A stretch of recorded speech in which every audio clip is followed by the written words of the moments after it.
Hello guys, once again welcome back to my channel. आज की इस वीडियो में पढ़ने वाले हैं एक्सरसाइज 6.2 का क्वेश्चन नंबर 10, जो कि न्यू एडिशन की बुक का दिया हुआ है। क्वेश्चन नंबर 10 कह रहा है कि एक चतुर्भुज ए बी सी डी के विकर्ण परस्पर बिंदु O पर इस प्रकार प्रतिच्छेद करते हैं कि AO अपान BO बराबर CO अपान DO है। हमें यह दिखाना है कि ABCD एक समलंब है। जिस प्रकार से क्वेश्चन नंबर 9 दिया हुआ था उसी तरह से क्वेश्चन नंबर 10 है, थोड़ा सा बस अंतर है। तो जैसे हमने क्वेश्चन नंबर 9 पे एक समचतुर्भुज बनाया था, तो उसी तरह से कह रहा है कि एक चतुर्भुज ABCD है। तो एक चतुर्भुज बना लेंगे। चतुर्भुज का मतलब होता है कि जिसपे चार भुजाएं होती हैं उसको हम चतुर्भुज कहते हैं। तो इस प्रकार से हमने एक चतुर्भुज यहां पे बना लिया। इसका नाम देना है A, B, C और D। तो इस प्रकार से एक हमने चतुर्भुज बना लिया और इस पे कह रहा है कि विकर्ण इसके बिंदु O पर इस प्रकार प्रतिच्छेद करते हैं। तो विकर्ण का मतलब होता है कि A से C के बीच की दूरी और B से D के बीच की दूरी, और ये बिंदु O पर प्रतिच्छेद करते हैं। इसके अलावा ये भी दिया है कि AO अपान BO बराबर CO अपान DO है, और हमको ये सिद्ध करना है कि ये एक समलंब है। तो अगर समलंब होगा तो इनके आमने सामने की जो भुजाएं होगी वो समांतर होंगी। तो सबसे पहले लिखेंगे दिया है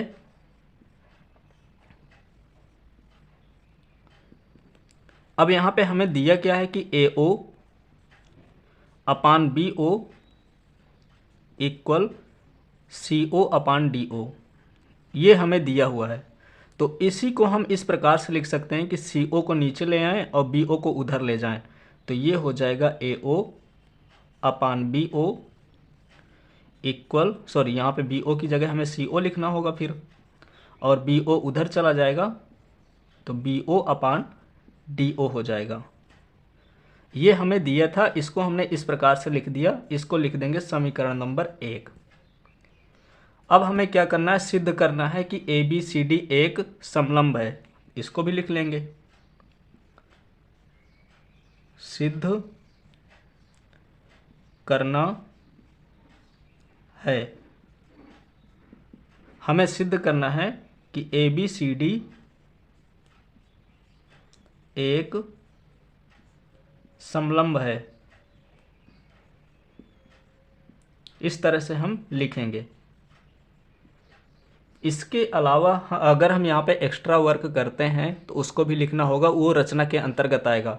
जैसे AB तो हमें पता है कि DC के पैरेलल है, पर पहले हमें ये प्रूव करना होगा कि AB DC के पैरेलल है, यानी समांतर है। तो एक हम यहाँ पे जैसे क्वेश्चन 9 पे एक पैरेलल लाइन हमने बनाया था और उसको नाम दिया था E। तो इस पे भी उसी तरह से करना है कि एक यहाँ पे उसी तरह से लाइन खींचेंगे EO, जो AB के भी समांतर होगा और DC के भी समांतर होगा। तो यहाँ पे लिखेंगे हम रचना डाल करके, रचना में लिखेंगे O से, क्योंकि हमने O से एक लाइन E बनाया है यहाँ पे, तो O से OE समांतर AB खींचा।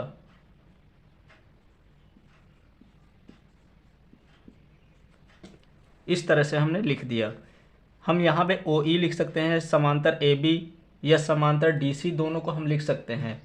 ऐसे भी लिख सकते हैं कि OE के समांतर एक यहाँ पे OE है, इसी के समांतर AB भी है और इसी के समांतर DC है। तो यहाँ पे लिख सकते हैं कि OE समांतर है AB के और OE समांतर है CD के या DC के, यानी OE AB के भी समांतर है और OE DC के भी समांतर है।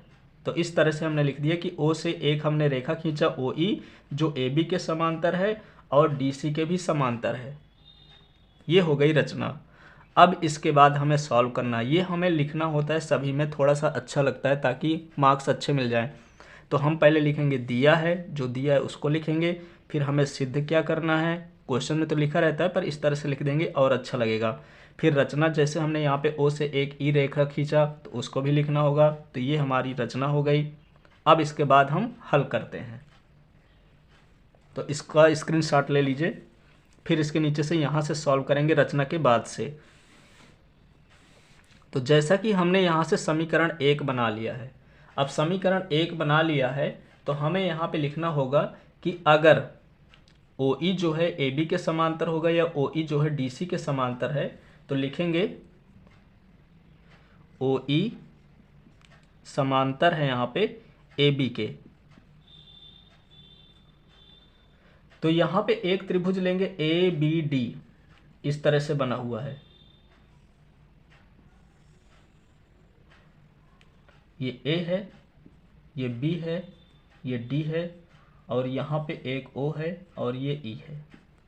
तो जो AB है वो AB है वो OE के समांतर है। तो अगर AB OE के समांतर होगा तो यहाँ से हो जाएगा AE अपान ED।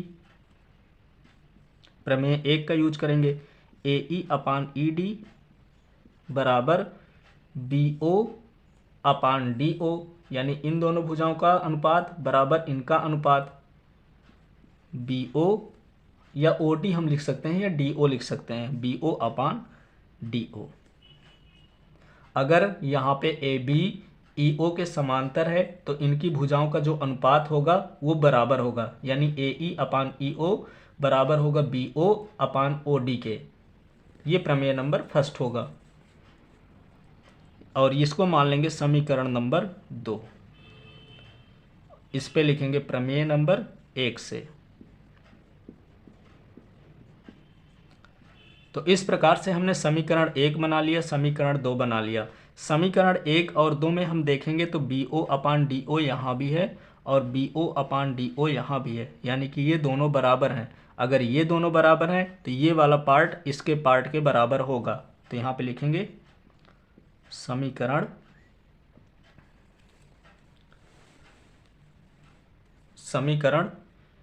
1 व 2 से। अब समीकरण 1 और 2 से देखेंगे तो यहाँ पे AO अपान CO बराबर AE अपान ED हो जाएगा। AE अपान ED हो जाएगा ये। तो इस प्रकार से हमने समीकरण 1 व 2 से हमने निकाल लिया AO जो है AO अपान CO AE अपान ED के इक्वल है। और ये तभी संभव है हम अगर इस फिगर में देखेंगे AO और OC यहाँ पे दिया हुआ है, इसके बाद दिया है AE और फिर ED दिया हुआ है यहाँ पे ED। तो हमें कौन सा त्रिभुज लेना है, यहाँ पे देखेंगे त्रिभुज अगर, तो ये वाला त्रिभुज लेंगे, ये वाला। तो यहाँ से हमारा मिल जाएगा AO अपान OC और AE अपान ED। ये तभी संभव होगा जब EO है DC के समांतर। तो जब EO DC के समांतर होगा तभी इनके अनुपात जो होंगे बराबर होंगे, यानी AE अपान ED और AO अपान OC, जो कि यहाँ पे आया है। तो यहाँ पे लिखेंगे अतः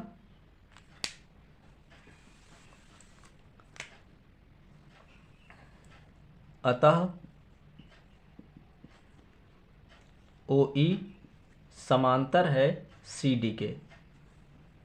अब हमने यहाँ पे लिया था कि OE समांतर है AB के, और हमने ये भी प्रूव कर दिया कि OE है CD के समांतर है।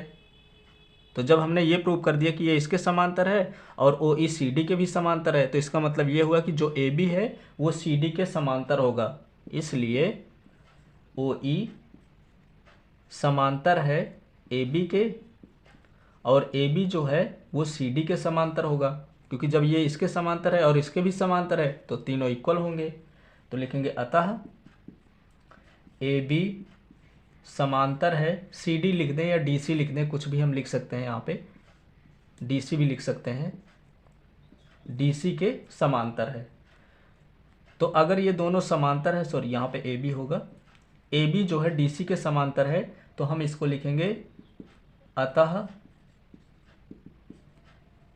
ABCD